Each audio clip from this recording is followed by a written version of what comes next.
Hola YouTube, este es Nobuo-Igusien y este es mi video respuesta a Etasra78, quien hizo un video con relación al diseño de Dios, el cuerpo humano. Así que sin más preámbulos, empecemos. Ok, el ateo Etasra78 hizo un video la cual voy a poner un link tanto en la pantalla como en la descripción de este video para aquellos que quieren ver su video por completo. En su video Etasra78 nos dice que el cuerpo físico que nosotros tenemos y que mucha gente llama la máquina humana no es perfecto.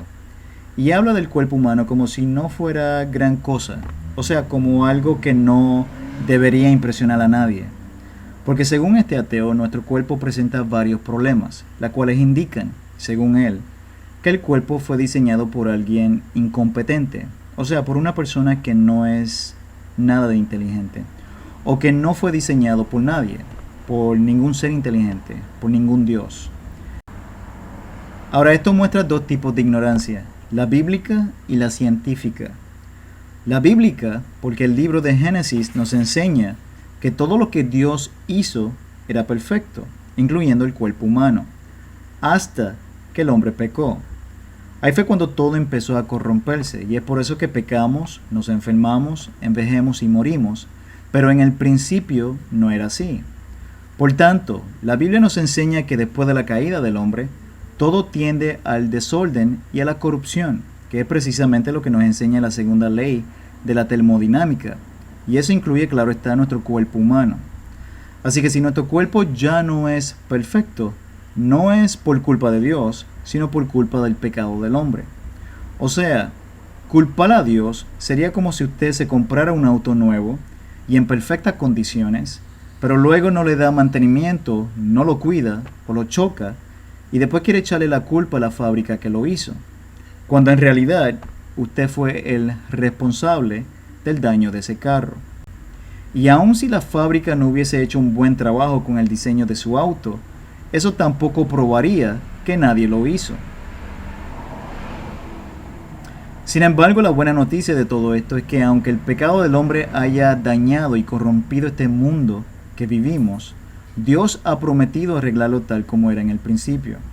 Ahora, pasando a la ciencia, decir que nuestro cuerpo físico, o sea, esta máquina humana, presenta ciertos defectos en ella y que eso prueba que nadie la diseñó, es un argumento que no tiene sentido.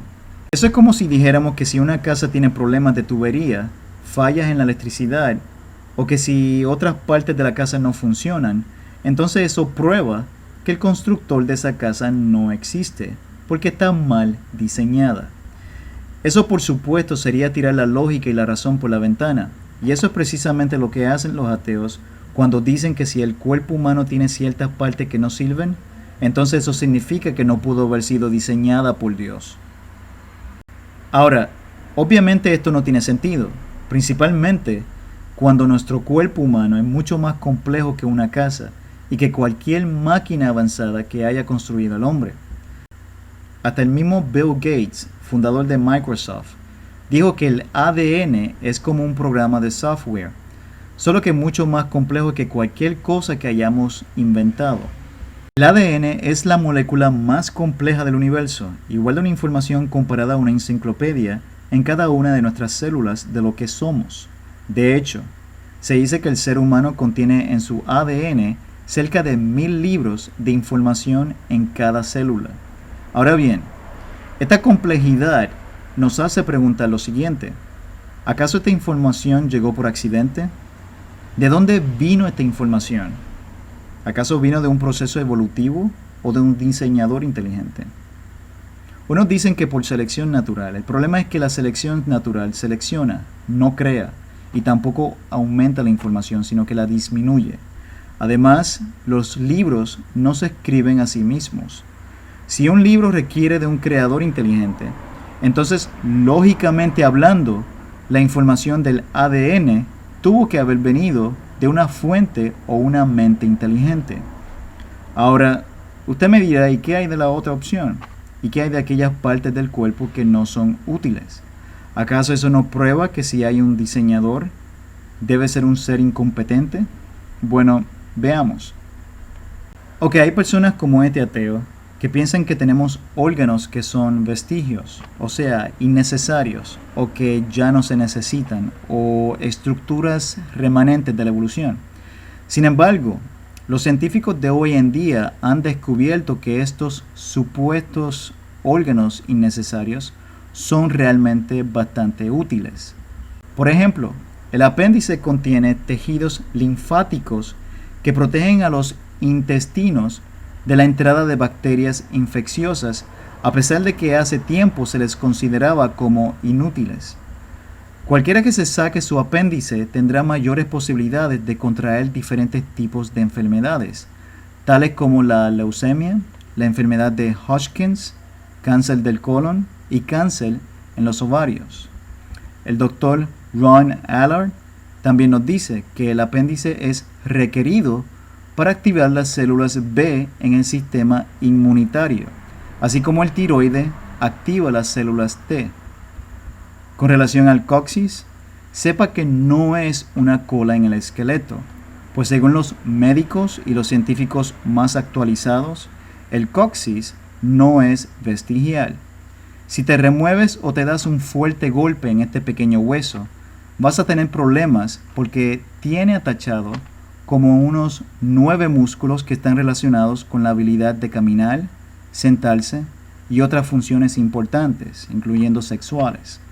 Por lo tanto, el coxis no es el remanente de una cola que teníamos antes, sino que fue creado con un propósito por el creador. También se alegaba que la vesícula biliar era innecesario y que no servía para nada, hasta que también se encontró que se necesitaba para digerir la grasa. De hecho, hay como 100 órganos en el cuerpo humano que antes se pensaba que eran inútiles, pero que ahora son considerados como esenciales. En otras palabras, usted necesita estos órganos. Ahora, está hacia el 78. Si después de esto usted todavía quiere insistir en que hay partes de su cuerpo que son innecesarios, que sirven de ningún propósito, sepa que hay cristianos como el Dr. Ken Hovind, quienes estarían dispuestos a pagar para que estas partes de su cuerpo, las cuales usted mismo considera un problema, sea removido, aunque personalmente yo no se lo recomendaría. En conclusión, no hay órganos vestigiales en nuestro cuerpo. Por tanto, o este ateo es un ignorante en la anatomía del ser humano y necesita actualizarse en cuanto a ciencia se refiere, o simplemente está mintiendo porque no quiere aceptar el hecho de que el diseño del cuerpo humano nos indica que tiene que haber un diseñador inteligente. Dios creó cada ser humano perfecto y cada órgano está diseñado para una función en específico. Dios no diseña cosas inservibles, y eso la ciencia lo ha confirmado. Y cuando creó a Adán y a Eva, dijo que era bueno en gran manera. Pero cuando pecaron, ahí fue cuando el proceso de las enfermedades surgieron como consecuencia de la caída del hombre, al igual que la corrupción y la muerte. Pero a pesar de este juicio de Dios sobre su creación, Dios también activó un sistema de defensa, conocido también como el sistema inmunitario, para que así Adán y Eva y todos sus descendientes pudieran sobrevivir en la tierra después de la caída. En fin, la genética y la teoría de la evolución no son compatibles, por lo que el ADN prueba diseño inteligente, no evolución, porque eso sería científicamente imposible. Decir que esta máquina tan avanzada y tan compleja no tiene un diseñador es simplemente tirar la lógica por la ventana. Como dice el Salmo 139, versículo 14, te alabaré porque formidables, maravillosas son tus obras. Estoy maravillado y mi alma lo sabe muy bien. Dios te bendiga. Darwin wrote The Origin of Species in 1859, published it in 1859. He had an idea of the cell as being quite simple, correct? Yeah, everybody did. Okay. If he thought of the cell as being a Buick, what is the cell now in terms of its complexity by comparison? A galaxy. If Darwin thought a cell was, say, a mud hut, what do we now know that a cell is? More complicated than a Saturn V. So what is in a cell as far as we know now? A world that Darwin never could have imagined. I needed someone who could give me a glimpse into this world. So we went to molecular biologist Doug Axe. Think of a cell as being a nanofactory, a factory where, on a very small scale, digital instructions are being used to make the components of the factory.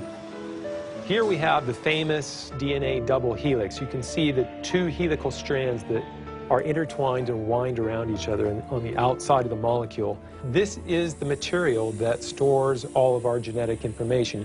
In higher life forms, this will be the equivalent of something like a gigabyte of information stored in the molecules that form the individual chromosomes, all packed within the nucleus, which is a tiny fraction of the entire cell size.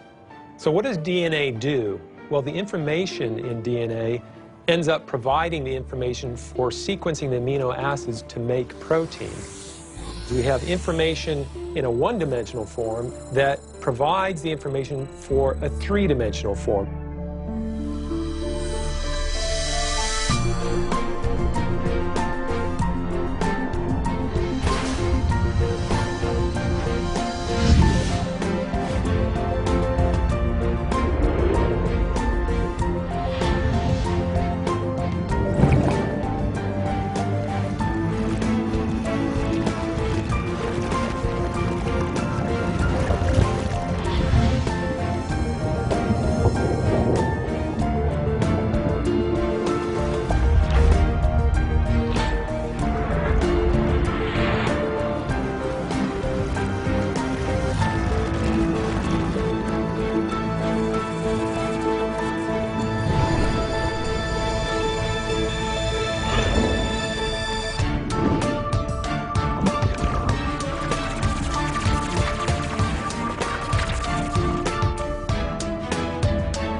I'm finally just beginning to grasp the complexity of the cell.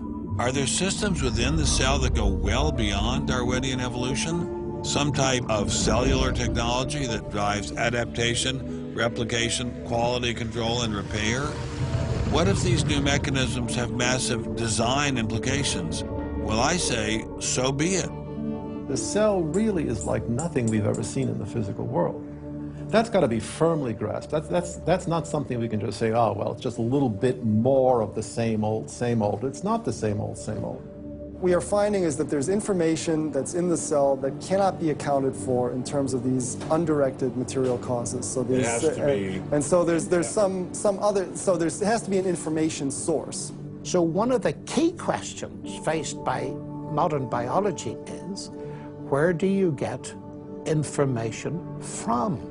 Well, Darwin assumed that the increase in information comes from natural selection. But natural selection reduces genetic information, and we know this from all the genetic population studies that we have. And where does the new genetic information going to come from? Well, that's the big question. So when we find information in the DNA molecule, the most likely explanation is that it too had an intelligent source. I mean, we need engineering principles to understand these systems, okay? I mean, it's only because of our advancements in nanotechnology that we can even begin to appreciate these systems. But using intelligent design didn't seem to stop the scientists I spoke with, so why all the controversy? Suppose we find, simply as a matter of fact, that our scientific inquiries point in one direction. Which is that there's an intelligent creator. Why should we eliminate that from discussion? Streng verboten? How come? Why? Streng verboten. Very good. What does streng verboten mean? Strongly forbidden. Strongly forbidden.